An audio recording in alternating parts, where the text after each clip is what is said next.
Hi, this video goes over a different way to make charts. Making charts is super easy if you know a couple of secrets, so I'm going to show you a couple of secrets here.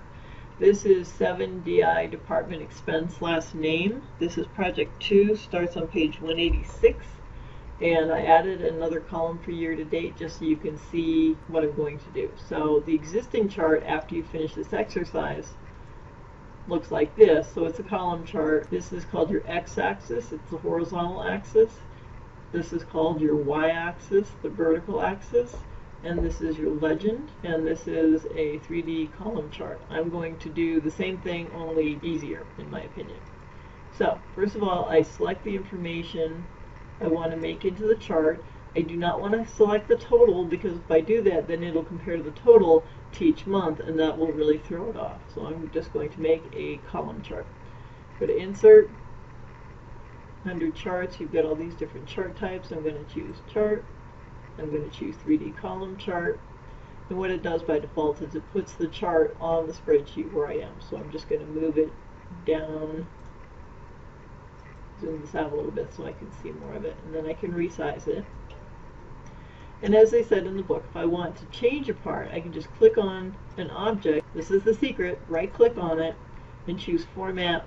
Whatever you selected is going to format that object. Format Legend, and then I can say I want it on the right, and it just moves that legend to the right side.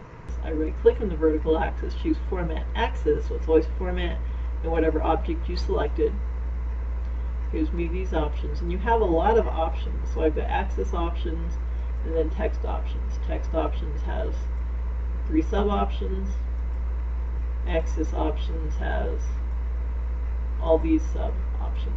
A lot of different options. This changed a lot in 2013. Prior to 2013 you had dialog boxes, and now you don't have dialog boxes anymore. So again, if I want to change this so it displays as commas, not dollars, I go to Axis Options. So Axis Options, right now I'm in dollars, so I can just scroll down and click on the number option. And they have accounting selected, so I can just change this to number, again just for the sake of being different. And notice now that my 80,000, 70,000, 60,000 is in commas and not dollar signs. The other thing I can do while I'm here is say, well, I want this, instead of being in $10,000 units, I want it to be in $20,000 units. So under Axis Options, Units Major, I can change this to 20,000. And you don't hit OK. There is no OK option here. Once you choose that and you click outside of it, now this is in $20,000 options. And I'm going to change this back to 15,000, again just so you can see what it's doing. As soon as I click outside of this box, this changes to 15,000 increments. And if I wanted to change it back to dollars, currency, I would click on the number format, which is the exact same thing as home number format, and change my format to be currency. The other thing you can do is you can change a color. Let's say I don't like the gray. I can click on the gray. That's a data series. You can see that's for training.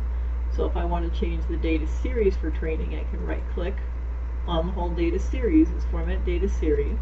In my text options, I go to my paint can, fill.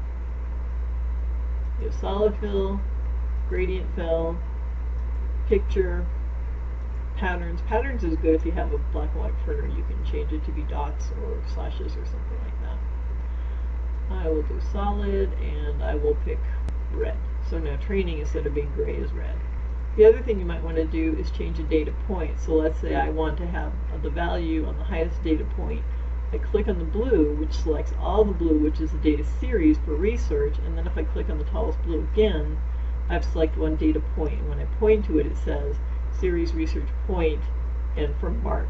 If I wanted to add a data point or a value to the highest point in this entire column chart, this is how I would do it. I would select all the blues, which is research. This is the data series. When I point to it, I click on this one again, then I've only selected that one data point. Again, when I point to it, it says Series Research Point March. Right click, add data label, and then add data label again, and what it does is it takes the highest value, which is 78320, from the spreadsheet and pops it in right here.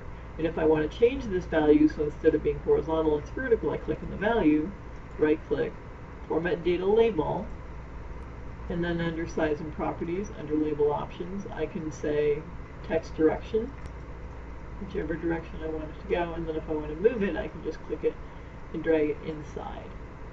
I would probably change the font to be white so I can actually see, and bold. So then I can actually put the highest value inside of my highest data point. And I'm closing format data label each time just so you can see that every time you want to change it, you can just right click on the object and change that object.